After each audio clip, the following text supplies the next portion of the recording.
அஸ்ஸலாமு அலைக்கும். நான் கூத்தாநல்லூர் ஷமீம் ஒமான்லேருந்து பேசுகிறேன். என்னுடைய கேள்வி என்னென்னா, நம்ம ஒரு காரியங்களை நல்ல ஒரு ஒரு ஒரு காரியத்தை செய்யலாமா வேணாமான்னு மனக்குழப்பத்தில் இருக்கும்போது இஸ்திகாரா தொழுதுட்டு அல்லாட்ட கேட்டுட்டு ஒரு காரியத்தை செய்கிறோம். சில நேரங்களில் அந்த காரியம் கூட நம்ம எதிர்பார்த்த மாதிரி இல்லாமல் எதிர்மறையான ஒரு முடிவில் போய் வரும்போது அது மாதிரியும் அமைஞ்சிருது, எதிர்மறையாகவும் அமைஞ்சிருது. அப்போ இதை எப்படி எடுத்துக்கிறது? இந்த இஸ்திகாரா நம்மளுடைய இது பலிக்குது பலிக்கலை, ஐ மீன் அது நடக்கிறது கரெக்டாக நடந்துச்சு இல்லைங்கிறத நம்ம அதை எப்படி எடுத்துக்க முடியும்? அதை கொஞ்சம் விளக்கமாக சொல்லுங்களேன்.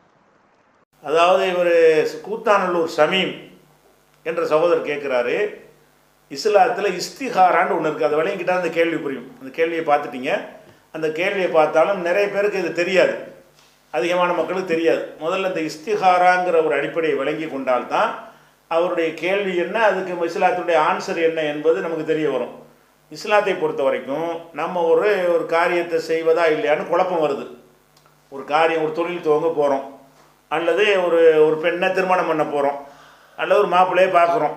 பார்க்கும் பொழுது இவன் நல்லவனா கெட்டவனான்னு ஒரு மனுஷனுக்கு ஒரு குழப்பம் வருமா இல்லையா? செய்கிறதா இல்லையா, நம்ம ஒத்து வருமா ஒத்து வராதா, இந்த வியாபாரம் ஃபெயிலியர் ஆகுமா, அப்படி இப்படி ஏதோ ஒரு யாபத்துக்கு வரும். அல்லது வெளிநாட்டுக்கு விசா எடுக்கிறது போகிறதா வேணாமா, அப்படி பல மாதிரி குழப்பம் வரும். குழப்பமே வராமல் உங்களுக்கே சரின்னு பட்டு போனால் போயிருங்க, அது பிரச்சனை இல்லை. இப்படி குழப்பம் உங்களுக்கு வந்து இதுவா அதுவான்னு சொல்லி ஹைக்கு நைக்கியாக இருந்தீங்கன்னு சொன்னால் அதுக்கு இஸ்லாம் ஒரு வழி சொல்லி தருது. என்ன தருதுன்னு கேட்டால், நீங்கள் வந்து என்ன செய்யுங்கன்னு கேட்டால், ரசூல் ஸல்லல்லாஹு அலைஹி வஸல்லம் கற்றுக் கொடுக்குறாங்க. என்ன மாதிரி கற்றுக் கொடுக்குறாங்கன்னு கேட்டால், உங்களுக்கு ஏதாவது விஷயத்தில் ஒரு முடிவெடுக்கிறதுல உங்களுக்கு குழப்பம் ஏற்பட்டுச்சுன்னு சொன்னால் சொல்லியருக்கு ரக்காத்தேனி 2 ரக்காத்து தொழணும். என்ன செய்யணும்? 2 ரக்காத்து தொழணும். அது 2 ரக்காத்து தொழுது என்ன செய்யணும்னா, சும்மா எப்பூழு ரக்காத்து பிரச்சனை இல்லை, எல்லா தொழுகை மாதிரி தான். எல்லா தொழுகை மாதிரி ஈடுபாட்டோடு தொழுதுருங்க. தொழுதுட்டு அதுக்கடுத்து செய்கிற துவா தான் முக்கியம். இப்படி ஒரு துவாவை செய்யுங்க. இதை செய்வதா வேண்டாமா என்று உங்களுக்கு குழப்பம் வந்துச்சுன்னு சொன்னால் இந்த ஒரு துவாவை நீங்கள் செய்யுங்கள். இது வந்து அந்த துவா வந்து அரபியில் மனப்பாடம் பண்ண அப்படிலாம் முடியாது நினச்சிங்கன்னா, புகாரியில் நிறைய ஹதீஸ் இருக்குது. ஒரு நம்பர் சொல்கிறேன், ஞாபகம் வச்சுக்கோங்க. 6382 தமிழாக்கம்லாம் போட்டிருக்கிறாங்க. நெட்டில் தேடினா 6382 போட்டிங்கன்னா அரபி மூலத்தோடு அது கிடச்சி போயிடும். அதில் அந்த துவா இருக்கும். அந்த துவாவை என்ன செய்யுங்க, அதில் என்ன துவா செய்கிறதுன்னு கேட்டால், அல்லாஹும்ம இறைவா அஸ்தகீருக்க, நான் உன்னிடத்தில் நல்லதை நாடுகிறேன், நல்லது எது என்று ஒன்று தேடுகிறேன். இதை செய்கிறது நல்லதா அல்லது செய்கிறது கெட்டதா என்று உன்னிடத்தில் தேடுகிறேன். பியில் மிக்க, நீ அறிந்திருக்கிற காரியம் எனக்கு தெரியாது. உனக்கு அறிவு இருக்கிறது, எனக்கு அறிவு இல்லை, வருங்காலத்தை பற்றி அறிவு. அதனால உனக்கு அறிவு இருக்கிற காரணத்தினால் உன்னுடைய அறிவை கொண்டு உன்னிடத்தில் நான் என்ன கேட்குறேன்னு கேட்டால், இந்த காரியம் நல்லதா என்று எனக்கு காட்டு. வாஸ்தக்கது இருக்கும் குதிரத்திக்க, உனக்கு வலிமை உள்ள காரணத்தினால் அந்த வலிமை எனக்கு கேட்குறேன். அந்த காரியத்தை செய்வதற்கு முதல்ல எனக்கு தாங்கணும்லது. ஒரு காரியத்தை செய்வது நல்லதுன்னு ஒன்று இருக்குது. நல்லதாக இருந்தாலும் இதை ஒரு 100 கிலோ சீனி வந்து நல்லது தான், தூக்க முடியுமா? நமக்கு முடியாது. அப்போ அடுத்து என்ன கேட்குறோம், யாரெல்லாம் அது நல்லதான்னு காட்டு. நல்லதுன்னு வரணும்னா அதுக்குரிய குதிரத்தை கொடு, அதுக்குரிய பலத்தை எனக்கு கொடு, அந்த காரியத்தை செய்வதற்குரிய ஒரு ஆற்றலை நீ கொடு. ஏன்னாட்டா நீ தான் அந்த ஆற்றலுக்குரியவனாக இருக்கிற. இப்படி ஒன்று வார்த்தையை போட்டுக்கிறாங்க. வாசலுக்கு மின் ஃபதுலிக்கல் அலீம், உன்னுடைய மகத்தான அருளை உன்னிடத்தில் வேண்டுகிறேன். ஏனென்று கேட்டால், ஃபைன்னக்க தக்திரு வல அக்திரு, நீதான் சக்தி பெற்றிருக்கிறாய், எனக்கு எந்த ஆற்றலும் இல்லை. ஓ தஅலமு வல அஅலமு, நீ அறிந்திருக்கிறாய், நான் அறிய மாட்டேன். வஅன்த அல்லாமுல் குயூப், நீதான் மறைவானதையெல்லாம் அறிகிறவனாக இருக்கிறாய். இதெல்லாம் ஒரு துவா, மனப்பாடம் பண்ணி வச்சுக்கிறங்க. அல்லாஹும்ம இறைவா, இன் குன்த தஅலமு, உனக்கு தெரிந்தால், அன்ன ஹாதல் அம்ர ஹைருன்லி, நான் எடுத்திருக்கிற காரியம், செய்ய நினைக்கிற இந்த காரியம் எனக்கு சிறந்தது என்று நீ அறிந்தால், ஃபி தீனி வ மஆஷி வாக்கிபத்தி அம்ரி, என்னுடைய மார்க்கத்திற்கும் என்னுடைய உலக வாழ்க்கைக்கும் என்னுடைய இறுதி முடிவுக்கும் இது நல்லது என்று நீ கருதினால், இது உன் தீனுக்கும் நல்லது, உலக வாழ்க்கைக்கும் நல்லது, இறுதி முடிவுக்கும் நல்லதுப்பா அப்படின்னு நீ எனக்கு கருதினால், அப்போ என்ன செய்யணும், ஃபக்குதுருகுலி, அதற்குரிய வலிமையை எனக்கு கொடு. இது நல்ல காரியமாக இருந்தால், நல்லதுன்னா தீனும் நல்லா இருக்கணும், துன்யாவும் நல்லா இருக்கணும். அப்படி இருக்கும் என்று சொன்னால் ஃபக்துருகுலி, எனக்கு அதற்கான வலிமையை கொடுத்துரு. ஒயின் குந்த தாளமு அன்னஹாதலமுற ஷர்ருல்லி, இந்த காரியம் கெட்டது என்று உனக்கு தெரிந்தால், எதுக்கெல்லாம் கெட்டது, ஃபி தீனி வ மஆஷி வாக்கிபத்தி அம்ரி, என்னுடைய இந்த உலக வாழ்க்கைக்கும் மறுமை வாழ்க்கைக்கும் இந்த மார்க்கத்திற்கும் இது கெட்டது என்று உனக்கு தெரிய வந்தால், ஃபஸ்ரிஃபு அன்னி, என்னை விட்டு அதை திருப்பி விட்டு விடு, ஒசருப்பி அதை விட்டு என்னையும் திருப்பிடு, அதை விட்டு என்னையை திருப்பிட்டு என்னை விட்டு அதை திருப்பிடு, அவளை பிரித்து வச்சிரு, அந்த பக்கம் போகாமல் ஆக்கிரு, அந்த காரியத்தை செய்யாத அளவுக்கு என்ன மைண்ட் செட் பண்ணிடுங்கிற நம்ம துவா செய்கிறோம். அந்த காரியத்தை செய்கிறதா குழப்பி இருக்கும்போது அது சரியில்லைன்னு நினைத்தால் அது தப்புங்கிற முடிவை நீ போட்டுரு அப்படின்னு அர்த்தம்.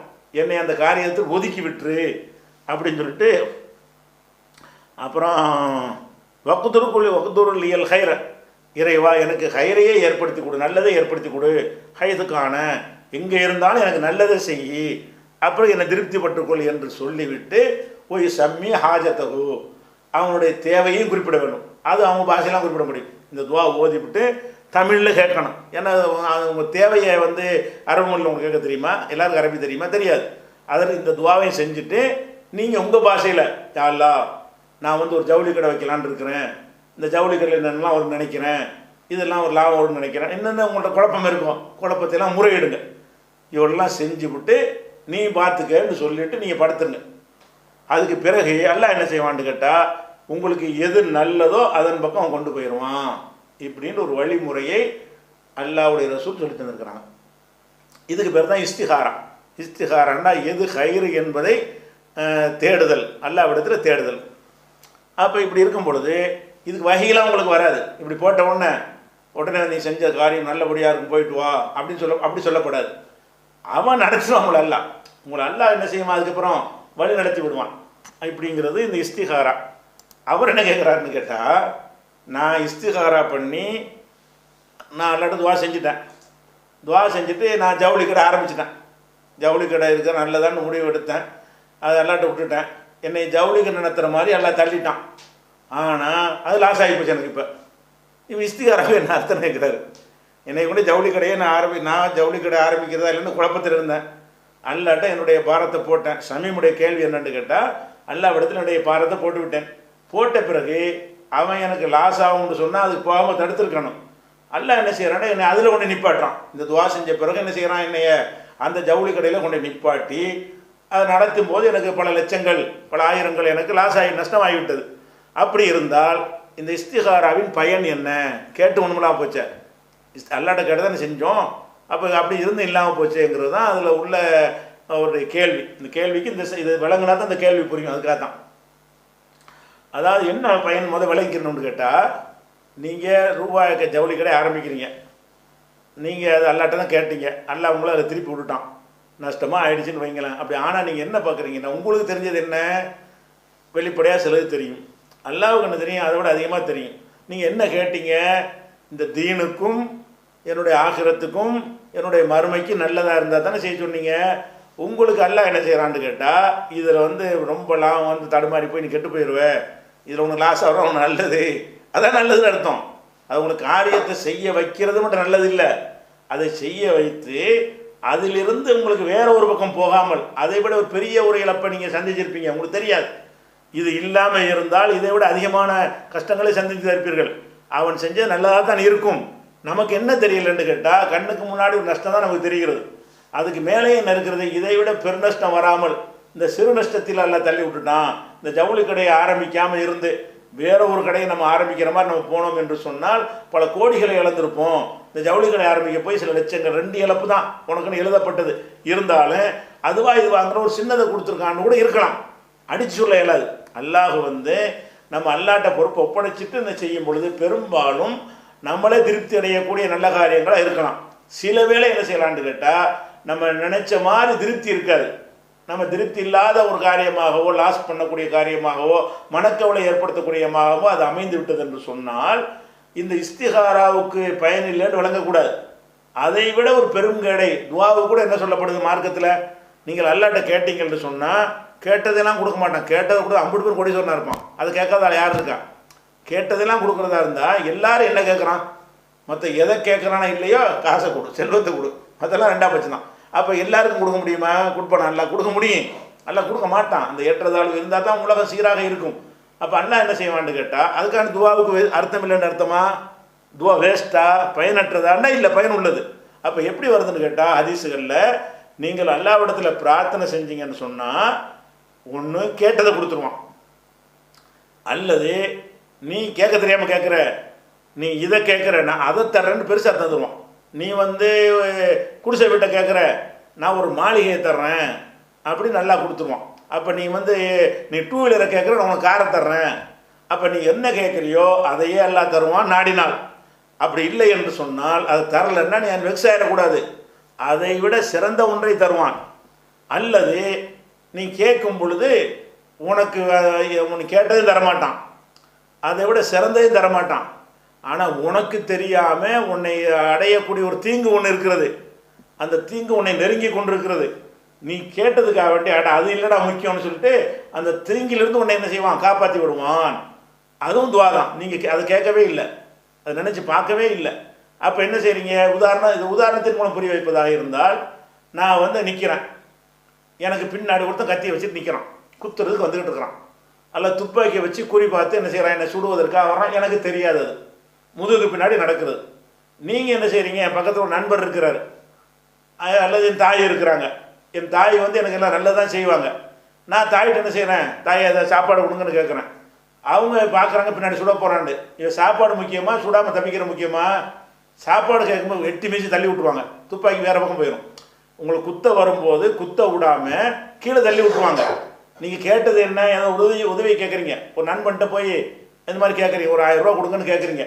அவன் பின்னாடி வந்து ஒரு ஆள் வர்றான்னு தெரியுது, அல்லது உங்கள் காரடியில் ஒரு பாம்பு வந்து படம் எடுத்து வர்ற தெரியுது. அவன் என்ன செய்வான், உங்க நல்ல நண்பனாக இருந்தால் என்ன ரூபாய் அதான் முக்கியம் அப்படின்னு சொல்லி என்ன செய்வான், அவங்கள தள்ளி விட்டுருவான். அப்போ தள்ளி விட்றான்னு நினைக்கக்கூடாது.